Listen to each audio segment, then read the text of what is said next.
சிறப்புமிக்க அகில இந்திய கிராமிய அஞ்சல் ஊழியர் சங்கத்தினுடைய உயர் கமிட்டி குழு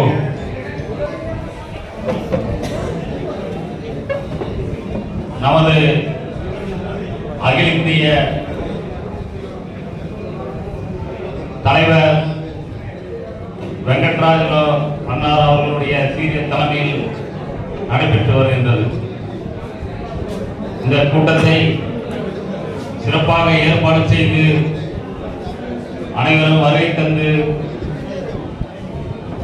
இந்த கூட்டத்தை நடத்தி கொண்டிருக்கின்ற நமது அகில இந்திய ஜெனரல் செக்ரட்டரி எஸ் மகாதேவ அண்ணன் அவர்களே, அகில இந்திய கிராமிய அஞ்சல் ஊழியர் சங்கத்தினுடைய பொறுப்பாளர்களே, இங்கு வருகை தந்துள்ள மாநில பொறுப்பாளர்களே, கோட்ட செயலாளர்களே, கிளை செயலாளர்களே, என் பாசத்திற்குரிய ஜிடிஎஸ் சொந்தங்களே, உங்கள் அனைவரும் வருக வருக என்று வருகை தந்த உங்கள் அனைவருக்கும் என் முதற்கண் வணக்கத்தை தெரிவித்துக் கொள்கிறேன். நமது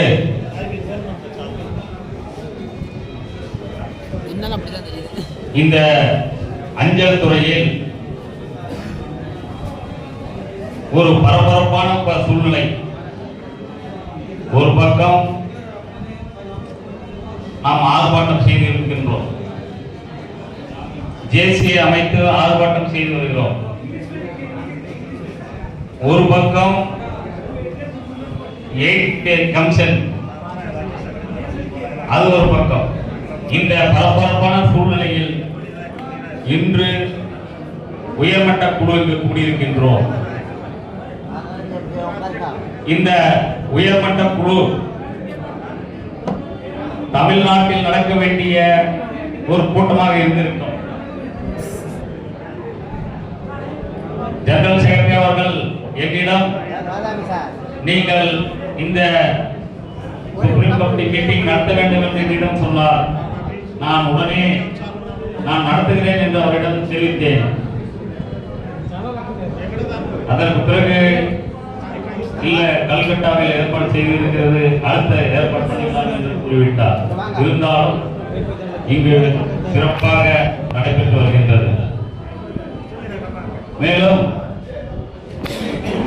நமது துறையில்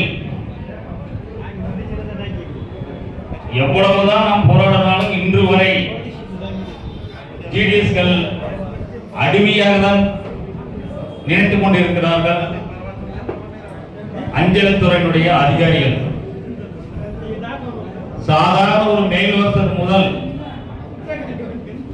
ஒரு இன்ஸ்பெக்டர் பிஎம்ஜி வரை ஒரு ஜிடிஎஸ் என்றால் ஒரு அடிமையாக நினைக்கின்றார்கள். ஆனால் நாம் சொல்கிறோம், அஞ்சல் துறையில் ஒரு முதுகெலும்பு ஜிடிஎஸ் என்றுதான். ஆனால் இந்த ஜிடிஎஸ் ஊழியர்கள் எவ்வளவு டார்ச்சர் கொடுக்கின்றார்கள். இந்த அக்கவுண்ட் பிடிக்க சொல்லி மிரட்டுகின்றார்கள். ஆனால் இந்த அக்கவுண்ட் அதிகமாக பிடிக்கக்கூடிய இது ஜிடிஎஸ் ஊழியர்கள் தான். ஒரு ஐபிஓ, மெயிலோசரோ, ஒரு எஸ்டிஎம்ஓ யாரும் அக்கவுண்ட் பிடிப்பதில்லை. ஆனால் ஜிடிஎஸ் தான் இன்று அதிக அளவில் அக்கவுண்ட் பிடிக்கின்றார்கள். ஆனால் அவர்களையே நீங்கள் சொந்த இடத்தில் இல்லை என்றால் உங்களை புட்டப் பண்ணுவேன், இல்லைன்னா 100 அக்கவுண்ட் போடுங்க. நீங்கள் லீவு கேட்டால் நீ 50 அக்கவுண்ட் போட்டாதான் உங்களுக்கு லீவு. இப்படி அதிகாரிகளுடைய அட்டுழியம், அராஜகம் அதிகமாக உள்ளது. இதற்கு அகில இந்திய அளவில் நமது ஜெனரல் செக்ரட்டரி இதற்கு ஒரு பெரிய முயற்சி எடுத்து இந்த டார்கெட்டை ரொம்ப அதிகமாக உள்ளதை குறைக்க வேண்டும். மேலும்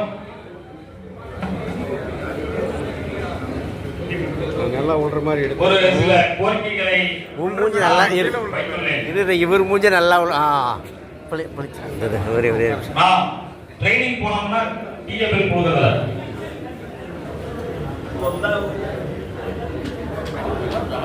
ட்ரைனிங் போனோம்னா டிஎபிள்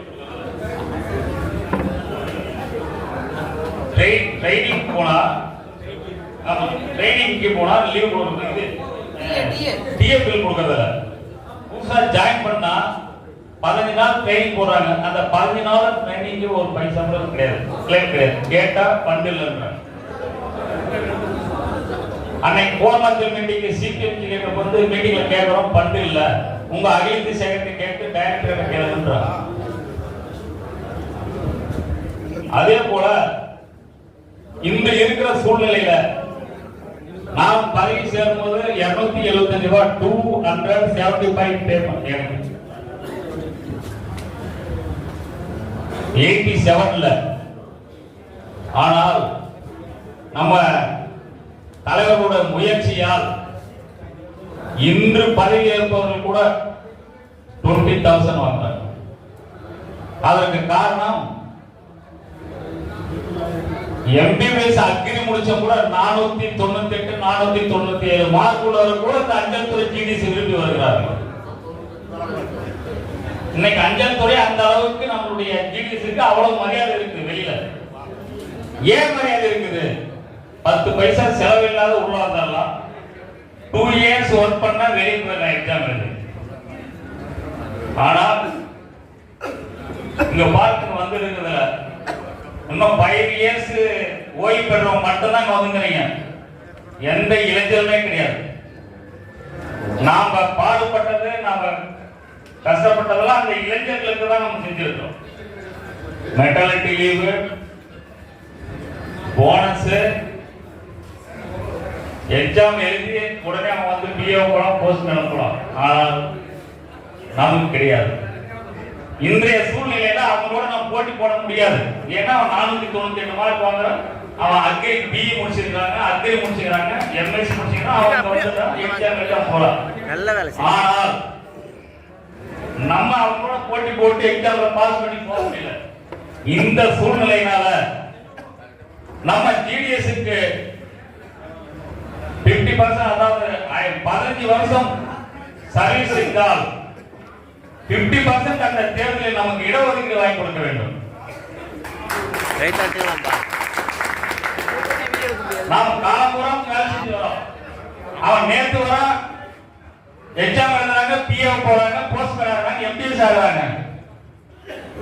40 ஆண்டு காலமாக 40 இயர்ஸ் ஆகியும் நாம் ஓய்வு பெற்று போகிறோம், ஒரு பெனிஃபிட் இல்லாமல். ஏன் நமக்கு 15 இயர்ஸ் ஒர்க் முடிச்சா எக்ஸாம்ல 50% நமக்கு இடஒதுக்கீடு வாங்கி கொடுக்க அகில இந்திய லெவல் நீங்கள் பாடுபட்டு ஏற்பாடு செய்யணும் என்று கேட்டுக்கொள்கின்றேன். அதே போல நாம் ரிட்டையர்மெண்ட் ஆகிறோம். கவர்மெண்ட் எம்ப்ளாயிஸ் ரிட்டையர்மெண்ட் ஆயிட்டா அவன் என்னைக்கு ஜாயின் பண்ணாலே அந்த லாஸ்ட் 30 31 தேதியில அவன் ரிட்டையர்மெண்ட் ஆகும். ஆனா ஜிடிஎஸ் ரிட்டையர்மெண்ட் அவன் பிறந்த நாளைக்கே ரிட்டையர்மெண்ட், பர்த்டே அன்னைக்கே ரிட்டையர்மெண்ட் ஜிடிஎஸ். அது எவ்வளவு அநியாயம்! ஒரு department employee last month last retirement, ஆனா ஒரு ஜிடிஎஸ் அவனுக்கு பரிசு என்ன பரிசு? அவன் பர்த்டே வந்து அவன் ரிட்டையர்மெண்ட். இதை மாற்றி அமைக்க வேண்டும். அதே போல வெல்பர் ஃபண்ட் நம்ம அமௌண்ட் பிடிக்கல. கண் ஆபரேஷன் பண்ணா இல்லன்றாங்க.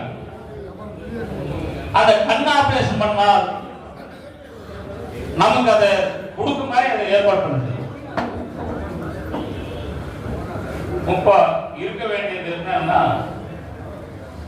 நமக்கு 3 கோரிக்கை.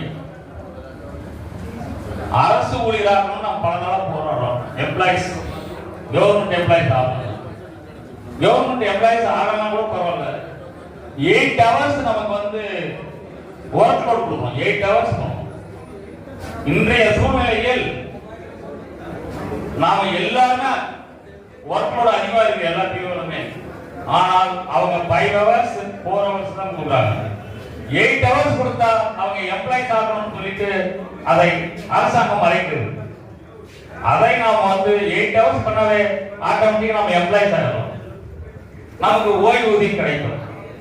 அந்த ஓய்வூதியம் கிடைக்கிறதுக்காக நீங்கள் பாடுபட வேண்டும் என்று கேட்டுக்கொள்கிறேன். 96ல என்னமோ 600 நமக்கு ஓய்வூதியம் கொடுத்தாங்க. 600 இன்னைக்கு அந்த 600 வாங்கியிருந்தா இன்னைக்கு வந்து ஒரு 10,000 நம்ம இன்னைக்கு ஓய்வூதியம் பெற்றிருக்கலாம். அன்னைக்கு நாம அதை வாங்கல. அதை வாங்க விடாததுனால இன்னைக்கு ஒரு பைசா கூட நம்ம வாங்க முடியல. ஏன் அன்னைக்கு 600 ரூபாய் 600 கொடுத்தவங்க இன்னைக்கு ஏன் கொடுக்க கூடாது? எத்தனை பேர் நம்ம ஓய்வு கொடுக்கிறோம், ஆனா நம்ம ஓய்வு வாங்கறதுக்கு கூட தகுதி இல்லாத ஆயிப்போச்சு. ஆகையினால் கண்டிப்பாக இதை அகில இந்திய பொதுச் செயலாளர் நிர்வாகிகளும் இதற்கு அழுத்தம் கொடுத்து அரசாங்கத்திடம் கேட்க வேண்டும். இதற்கு எனக்கு ஒரு பர்மிஷன் வேணும். உங்களை கேட்டுக்கொள்கிறேன். இந்த கோரிக்கையை 3 கோரிக்கை, இந்த 3 கோரிக்கை வைத்து தமிழ்நாட்டில் நீங்கள் நம்ம துறையினுடைய அமைச்சரை ஒரு டேட் கேட்டு வாங்கி கொடுத்தால் தமிழ்நாட்டில் ஒரு வெற்றி மாநாடாக ஒரு 10,000 ஜிடிஎஸ் ஊழியர்களை சேர்த்து ஒரு பெரிய மாநாடு நடத்த நான் கேட்டுக்கொள்கின்றேன். ஒரு மாநாடு நடத்தி அந்த துறையினுடைய அமைச்சரை வரவழைத்து நம்முடைய கோரிக்கைகளை வைத்தால் கட்டாயம் இப்ப இருக்கிற அமைச்சர் கட்டாயம் செய்வார் என்ற நம்பிக்கை இல்லை. ஏன்னா நம்ம செக்ரட்டரி போய் மந்திரி கிட்ட மினிஸ்டர் கிட்ட செக்ரட்டரி பார்க்கும்போது கூட பார்த்தா ரொம்ப அந்த உள்முகத்தோட மலர்ச்சியோட அவர்கிட்ட பேசுறாரு. உங்களோட கோரிக்கை எல்லாம் கேட்கிறாரு. இதுவரைக்கும் எந்த மந்திரியும் கேட்டது கிடையாது. அதை விட என்னன்னா இப்ப நடந்த பாராளுமன்றத்துல நம்ம ஜிடிஎஸ் டாக் சேவா பல எம்பிக்கள் கேட்டாங்க, அமைச்சர் கேட்டாரு, மோடியே அந்த கால் கொடுத்து கேட்டு சிரிச்சார். இன்றைய சூழ்நிலை அந்த அமைச்சர் இதனால் வரையும் பாராளுமன்றத்தில் ஜிடிஎஸ் யார் என்று கேட்ட மோடிக்கு இன்னைக்கு டாக் சேவா யார் என்றது ஒரு பிரதமருக்கு தெரியக்கூடிய அளவில் இன்னைக்கு பார்லிமென்ட் பேசியிருக்கிறார்கள். ஆகினால் இந்த அஞ்சல் துறை ஒரு ஜிடிஎஸ் தான் இந்த அஞ்சல் துறைக்கு ஒரு பெரிய ஒரு ஆணிவேர் என்று அவர்கள் நிரூபிக்கின்ற அளவில் ஒரு